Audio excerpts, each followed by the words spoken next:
Ubawo ubaba usiqhubeleyo lenkonzo yokuqala unguvice wabashumayeli brand new from the box abashumayeli abanxiba imithika LPA obawo abashumayeli obawo bonke omama bonke betyalike osisi obhuti oba amadodana abakhoyo ikwaya esikhokheleyo kusasa nje kamnandi abantwana abancinane iteens nayo wonke umuntu okhoyo endlini kaKristu mandibulise bazali ngelomfeni nomvukeli wethu uYesu igama ndithi bhotani bazali kuba ndiqinisekile abantu abaninzi siyaqala ukubonana ndicela ukuthi happy new year enkosi kakhulu Jabase enkosi hlathi ngalomzuzu ngale mini yanamhlanje nami ndizokhonza apha kule society yasekhaya eJafta ukhe wathetha ke apha ngenep bazi sifunde indumiso before sithatha inep ndiyayidinga la nep akhange ndilale kakuhle ngenxa khange ndinabise kakuhle so ndiyayidinga la nep sikhawuleze sigoduke khange nditshintshe ke Jambase nabashumayeli ilizwi ngoba sisesiganekweni kule season nje epiphany isizini yokuzityhila lokuzibonakalisa kukaYesu electionary ke pha iheading yayo ithi baptism of the Lord ukubhaptizwa kukaYesu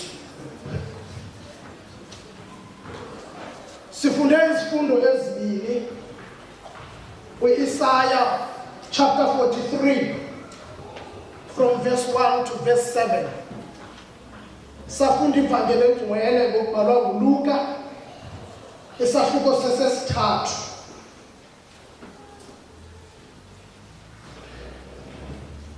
ilizwi lanamhlanje lifumaneka kule vangeli esifunde kuyo uLuka chapter 3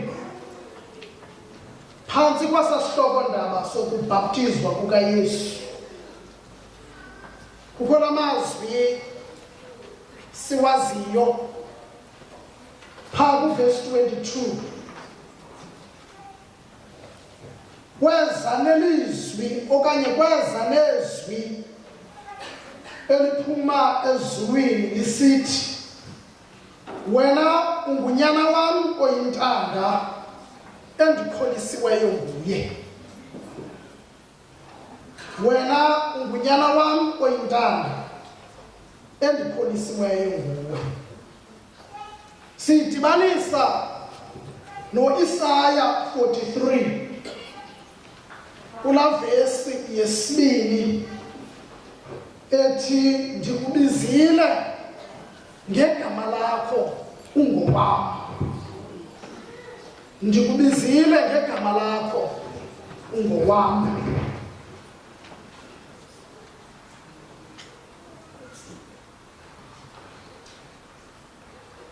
itheme yala sermon ndayithanda itheme Jambase webhodile ithi ngobhaptizo lukaYesu simemelelwa kwinguquko enyanisekileyo ngobhaptizo lukaYesu simemelelwa kwinguquko enyanisekileyo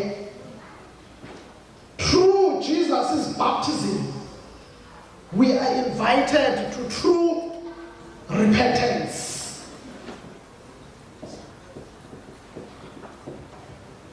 Mandikhawuleze ke ndingene endimeni sizokuthandaza. Xa siqala lo nyaka ka-2025 uThixo sincedile okokuba masingene. Ubhaptizo lukaYesu lwenzeka rhamente kwi-context yokubhaptizwa nentshumayelo yenguquko eyenziwa nguJohane umbhaptizi eyenza apha kwaYuda.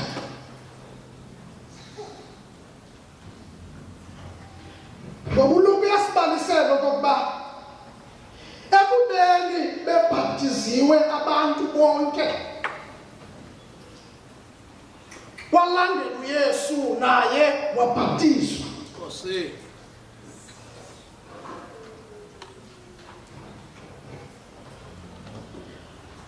Kwenzeka into engaqhelekanga for amaJuda. Xa uLuka esibalisele kwenzeka into abangayiqhelanga. Ngoba ubhaptizo abalwaziyo lubhaptizo lwentlanga ezaziconverta to iJudaism. Abantu bentlanga babhaptizelwe okokuba babe ngamaJuda. Kuba amaJuda ayenento ethi ngoba uJuda babo as a chosen nation bane-access kwiimfefe zikaThixo. And so ngelo xesha abentlanga i-Gentiles babefuna uguqukela kubuJuda babe in favor nenceba kaThixo. Mamela ke ngoku uJohane umbhaptizi uyabamema xa esithi mna ndinilizwi lodondulukayo entlanga lisithi yilungiseni indlela yenkosi utyelelezeni umendo wayo. Bathi uLuka usibalisele intoba ubanika igama elingaqhelekanga bakumncotshi. Uthi nzala ndini yamarhaba. Ngubani na owanibonisayo ukuba nibaleke ingqumbo ezayo? This is the chosen nation, but uthi uJohane umbhaptizi niyinzala yamarhaba. Ngamanye amazwi nizi-snakes, nizinyoka. Ngoba yayingabantu bamaqhinga, yayiziinkokheli ezithi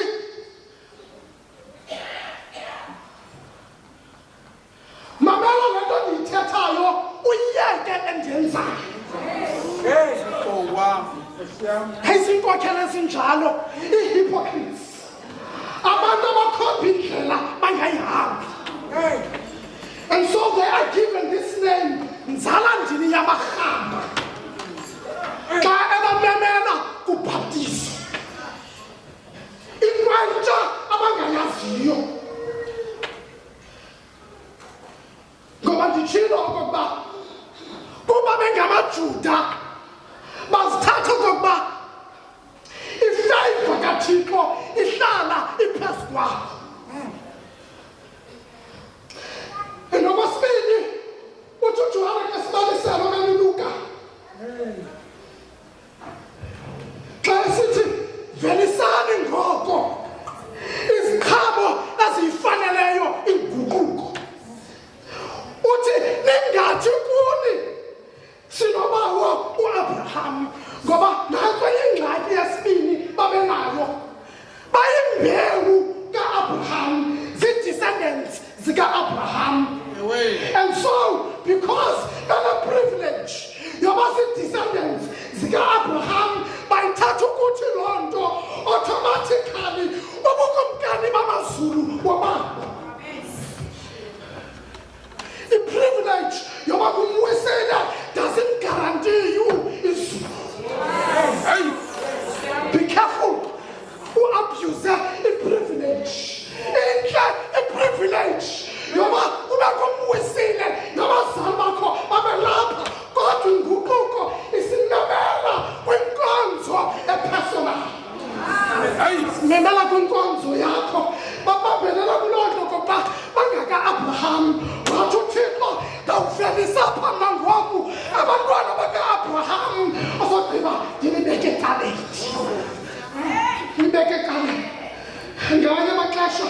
ujongane nawe noKristu wakho wena uwedwa.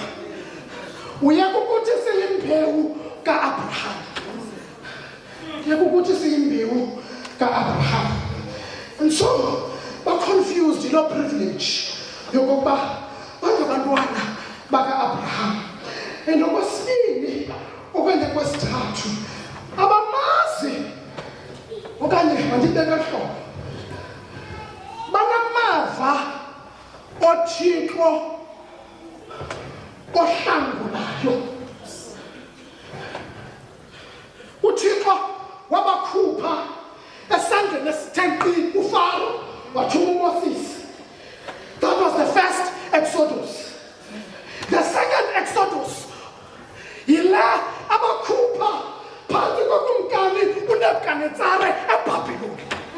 Bekhutshwa kwesibili baphinda baweliswa kumlambo kaJordani bahlangulwa nguThixo. Baphinda bahlangulwa kulwandle lubomvu bahlangulwa nguThixo. And so bane-experience yokuhlangulwa nguThixo. Nangoku ngexesha balindele ukuba mabahlangulwe phansi kwesystem eba-oppressileyo ebacinezeleyo yamaRoma. Balindele ukukhululwa nguThixo bengazange kuThixo begubukile iinhliziyo zabo, because bazi uThixo obawelisayo ngaphaya. As a collective abamazi uThixo ohlaziyayo. Hey! Bazi uThixo ohlangulayo, abamazi uThixo ohlaziyayo. There's a difference. The renewal of the inner person. Ukuhlaziya umuntu wangaphakathi. Bakhala nje ukukhutshwa bawele ngaphaya komlambo obomvu bakhululwa nguThixo. But uThixo, there's a new order ngoku.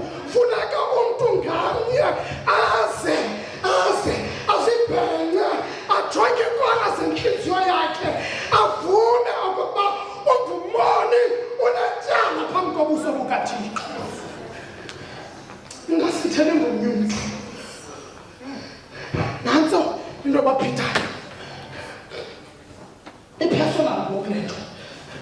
Yile nto uprofethi uJeremiya xa ethetha ngomnqophiso omtsha athi ndizawumisa umnqophiso wam embinini wentliziyo ndiwuyeke lowa ubhale emacwecweni kaMoses. Ndizawubeka apha ezintliziyweni zenu ukuze nibe nguThixo wam, ndibe nguThixo wenu, nibe ngabantwana bam. Kungabikho bani ubuza kwasecaleni kwakhe okokuba uthini lo Thixo, kodwa lo mliselo uzawubeka apha ngaphakathi ezintliziyweni ukwenzela ukwazi umthetho kaThixo ungabuzanga kwinkokheli yakho. And that is the new order yezinto uJohane abamemela kuyo, and hence esithi nzala ndini yamahamba. Nzala ndini yamahamba ubamemela kule nguquko. And now ndikhawulezile nguLuka yedwa onale detail phakathi koMatthew noMarko. Uthi uLuka xa esithi zimbi salibekiwe ngatshini yemithi, umthi ongavelisi isiqhamo uyagawulwa uphoswe emlilweni. And now uLuka mentions 3 groups, and ndifuna uzikhangele nawe kula group. Ndikhawulezile nguLuka yedwa othi xa ebamemela kwinguquko izihlwele zalo mbuzo kokuba senze ntoni na. Oh, Nkosi. Zathi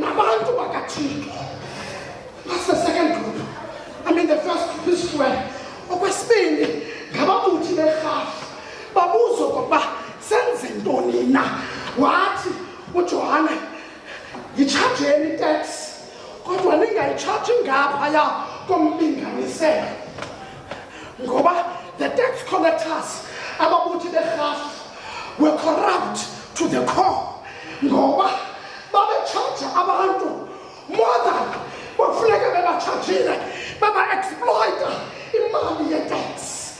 And so uJohane ebabona ukuba ayilunganga le nto niyenzayo bachajele abantu ngokumlinganiselo.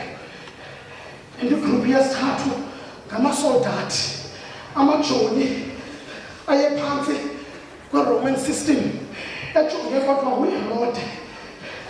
Abantu be-extortion itsho imbali babethatha imali yabantu by force babanyanzele okokuba mababanike imali basebenzise udlame. Mhlawumbi le nto ye-extortion ayiqali ngoku, le nto yezi-protection fees ayiqali ngoku. Amasoldati esenza loo nto wathi uJohane yiyekeni le nto niyenzayo.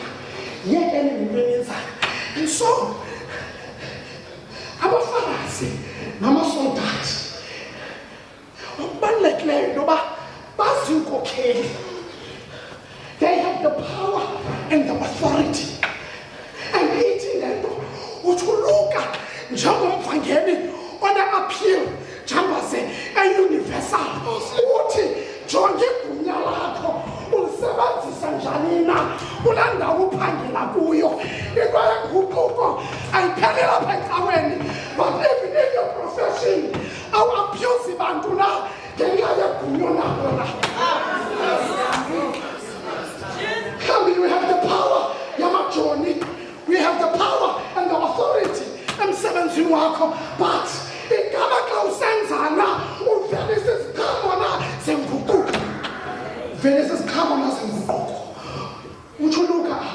And so find yourself kwezi gruphu zintathu. Sihlwele wonke umuntu yabela umuntu umazi umuntu. Ababuthi berhafu abantu bebene-authority namasoldati amajoni abantu babenegunya nabo.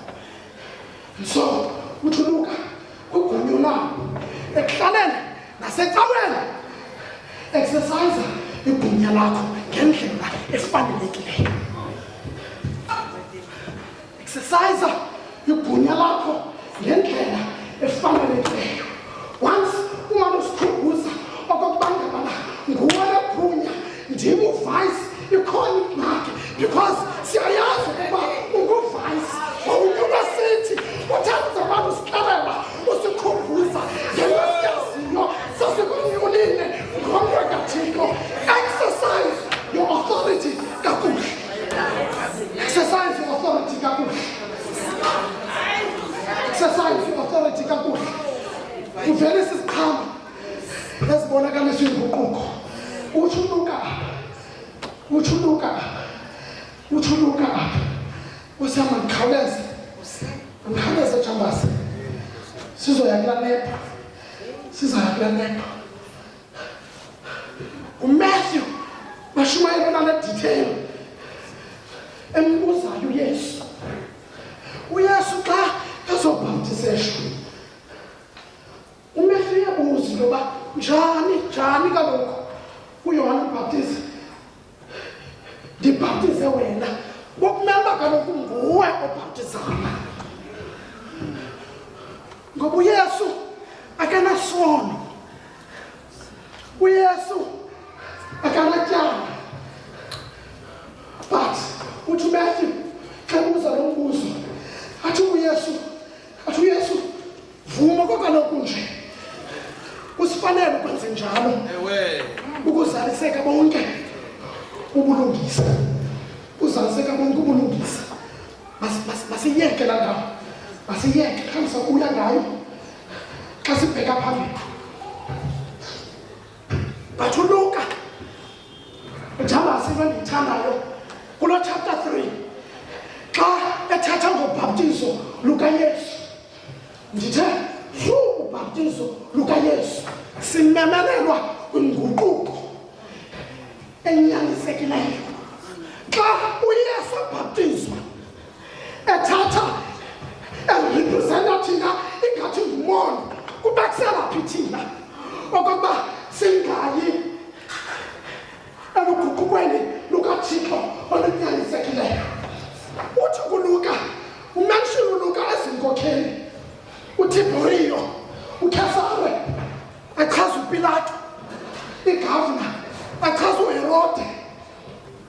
achazo Anas, achazo Kayafa. And what is common? Yes, in Kokeni, Mamucheli is that they were corrupt. Baba engager with corrupt practices. Our Kasayo Uluka. But what you look at them, Lord, we and in the midst of as in Kokeni Zikawa, then Kokeni, Zalate Kanemi, but we are declaring what you talk about, Lord, we yellow or in Danda and Konway.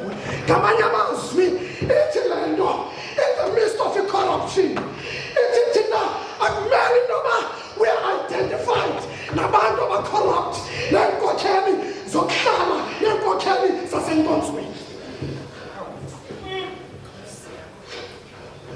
Our baptism in isolation, our baptism within the community. But kukabantu abangahlambulukanga apha kwi-community. But uThixo, you need to stand out. We need to stand out. Ngoba thina sibizwa ngegama likaThixo. Sibizwa ngegama likaThixo. Phakathi kwenkokheli nesiphathamandla zelizwe apha kugulethu kodwa xa abantu abangena kule cawa mabayazi abantu abangaphandle intoba aba ngabanyulo abakaThixo.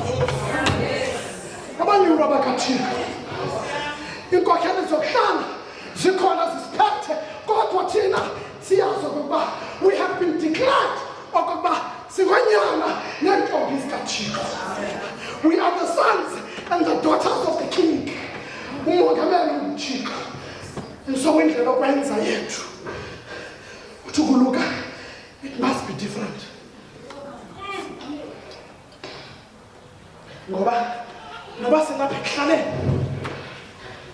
sinapha ehlabathini, kodwa uthomnye umbhali asingobehlabathi.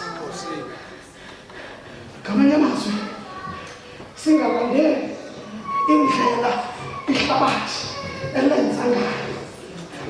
Siyazi eyethu agenda neyethu mandate nomnotho okokuba thina singabanyulo abakaThixo. Ewe inkokhelo ezisijikelezileyo zokuhlala mhlawumbi nezenkonzo zinendlela ezihambayo nje kodwa thina we have been declared okokuba singonyana abakaThixo. Esithi umprofethi uIsaya ndikubizile ngegama lakho ngowami. And so ubhaptizo lukaYesu luthetha ntoni? Likhawulezile. One, njengoba singathi cimile.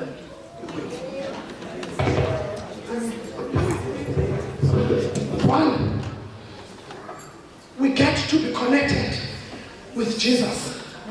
Simanywa kwakhona nezulu. Ngoba kaloku xa isono safikayo phakathi komntu noThixo, sahlula umntu noThixo. And so uYesu ngokubhaptizwa kwakhe, ngokuthatha ubunye bomkhonzi, athi uPawulos ebhalela ibandla laseFilipi, akazange athi ukulingana noThixo kulixhoba, kodwa wathi ekwimo efunyanwa njengomntu wasihluba, walulama, wathobeka, elulamela ukufa kwasemnqamlezweni. And so we assumed ingubo yethu ukuze so that now we can be reconnected to uYesu.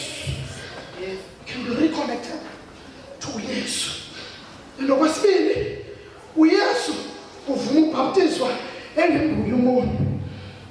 It means uYesu wamkela ubuntu bethu. uYesu izulu lamkela ubuntu bethu. uYesu uzawuhamba indlela esizayihamba nathi. uYesu uzawuphathwa kakubi endleleni njengathi. uYesu uzawuba nomsindo. uYesu uzawudinwa.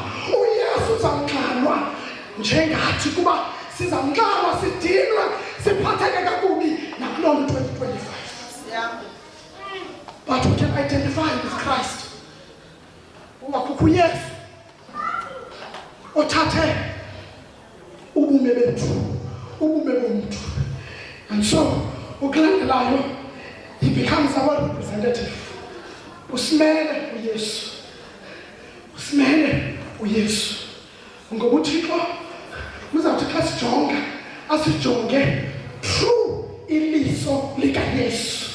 uYesu ozaba sisiqamagushe sethu xa sisona sibe nomuntu i-advocate esisela izono zethu. And so uThixo akasijongi njengabantu abangcolileyo, kodwa sijonge through amehlo kaYesu ongenaso isono, ongenaso isono. So i-baptism ithatha ukutsho. And so okugqibela xa uYesu ithatha ukuthi ongasentla uyakwazi ukuthobela ongaphantsi kunaye. Bekho lento kuthiwa mutual respect, inhloniphana macala kumdala nakomncinci. Ngoba uYesu akumelanga intoba ubhaptizeshwa nguJohane, but uYesu uyazithoba esithi xa kufanelekile ndiyakwazi uzithoba phantsi komntu omncinci, ndiyakwazi uzithoba phantsi komntu omncinci. Thetha ukutsho lo bhaptizo lukaYesu kubekho i-mutual respect kulowo uyisuperior nakulowo ungaphantsi. And so that umntu ongaphezulu angathi ngenza nantoni na kulowo ungaphantsi kunayo, ambambe nangephi na indlela, because uYesu uthathe ubume bomkhonzi wafana nami nawe, and he becomes our representative. He becomes our representative. Ndamthanda uIsaya xa ndizawuyeka, ndamthanda uIsaya.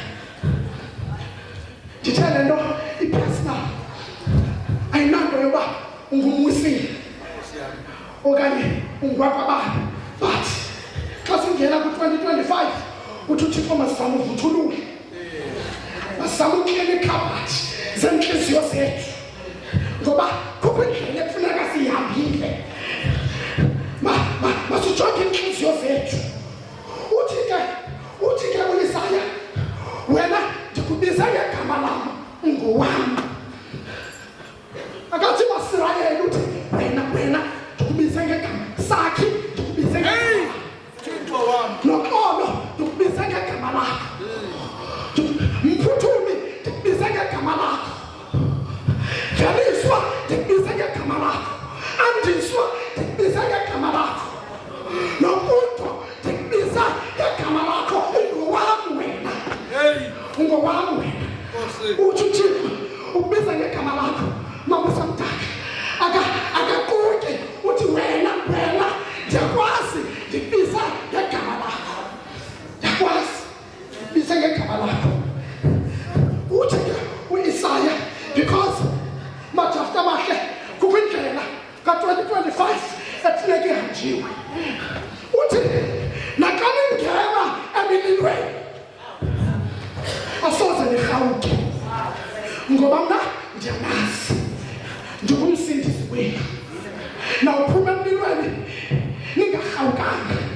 Uthi naxa ningena emanzini asoze nithuliseleke, because i-DNA yakho xa uzahamba 2025 it is informed by the fact that kukho uThixo kuyisinyo khona, kukho uThixo secaleni lakho, kukho uThixo osidlayo ngawe esithi ndikubizile ngegama lakho, bizile ngegama lakho, bizile ngegama lakho. Uthi ndiyakwazi ndikubize ngegama lakho. And le ndlela izaba namathafa, izaba neentwana ekufuneka zenyukiwe. Nanjengoko basikhona ku-2024 ndakuweza nakulowo 2025, ndithi ungowami, ungowami. Nangamazothemba Chapter Society okokuba uthi uThixo usibiza ngegama one by one, okokuba singabakhe uthi uThixo uthi singabakhe. So ke chapter ngenani kulo nyaka ka-2025 nisazi ukuba amazulu have declared okokuba nina ningabakaThixo. Noba u-2025 ufuna ukuniginya noSathane afuna ukunixelela otherwise, kodwa yazini okokuba nina-DNA yamazulu. Nina-DNA yamazulu. Ezuhamba bawunqothi yazi ukuthi uThixo ndiyakwazi wena that ulungise ungowami. Ndiyakwazi utsho uThixo uthi ndiyakwazi ndiza kusiza ungoyiki apha endleleni. Ndiyakwazi eminye imigibe eza kwenziwa ngabantu asithandazana nabo asiduka nabo apha, kodwa uthi uThixo ndiyakwazi. Ndiyakwazi. And so don't worry if wonke umuntu is not in your corner. Ngoba it's possible ukuba uzawuthi uhamba ku-2025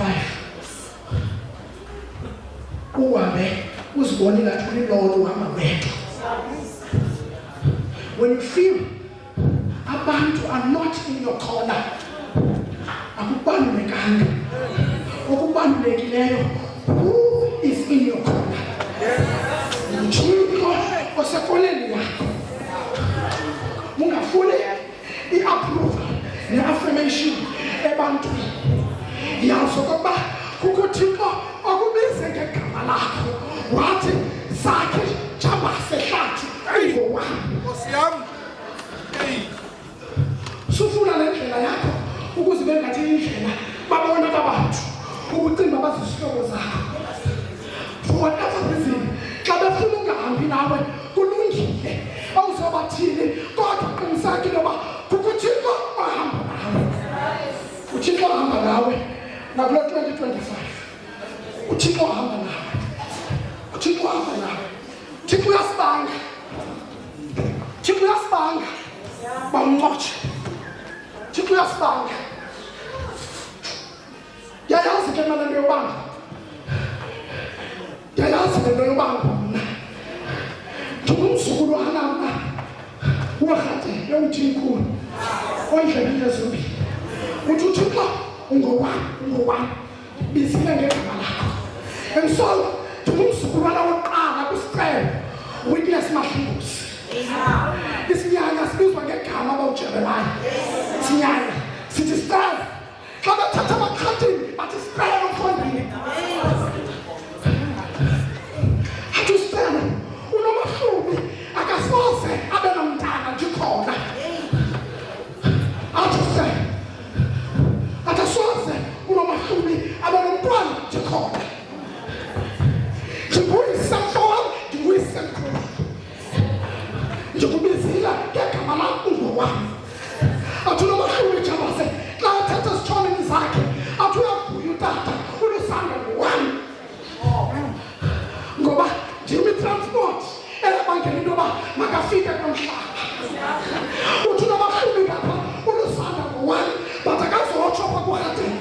Athi urhateke kwekuqala ulusanda ngowami. Asoze ube nomntana.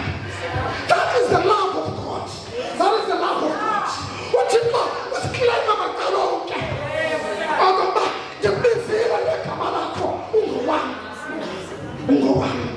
And xa esithi ungowami kukho an emotional and a spiritual attachment. Xa esithi ungowami akathi ungowami nje, kodwa emotionally and spiritually uconnected kuwe. Uconnected kuwe. And so walk indlela ka-2025 uyazi okokuba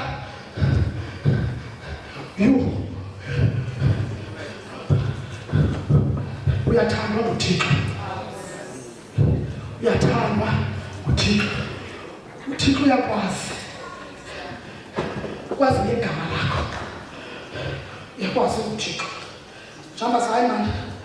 Awuze sizothandaza. Kawuze Jambase sizothandaza, kodwa let me remind you, Jacob did not go back.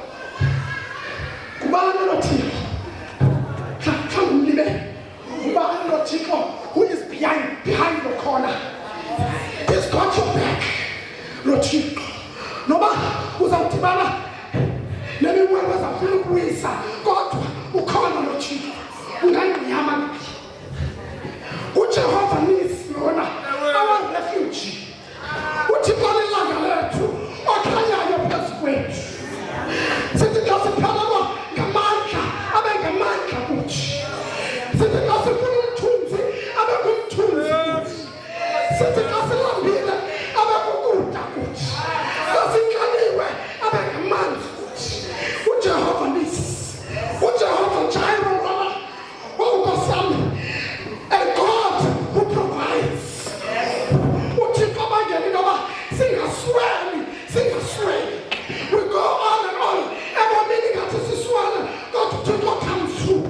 uThixo wethu ngoba he's a God who provides. He's a God who provides. He's a Jehovah Rapha, a God who heals. uThixo osiphilisayo. uThixo osiphilisayo. Kwizinonda zeminyaka ngeminyaka kodwa uThixo asipholise uThixo. Ngoba uThixo uyasivina. Nkosi yami, uyavina intanda uThixo. Sithi zinonda zeminyaka ngeminyaka kodwa uThixo afika zivine. Sinalo uThixo uphilisayo. Sinalo uThixo uphilisayo. Sinothixo Nkosi yami, uThixo ukhona. uThixo the God of Shalom. uThixo ukhona. uThixo sikukhona. Izinto zingenzi sense kodwa uThixo sikukhona. Lokho mama sizona sithi izinto zikolapsa around thina asikukhona wakhe akamazolani ngoba ndinani ngokuxolo kaThixo lunathi. This is this God othi ndikubizile yakwazi ukubize ngegama lakho. Lo Thixo njalo ohamba nathi ngamaxesha onke masimthembe nakulona nyaka ka-2025 ngoku kude bengaphakade. Amen. 186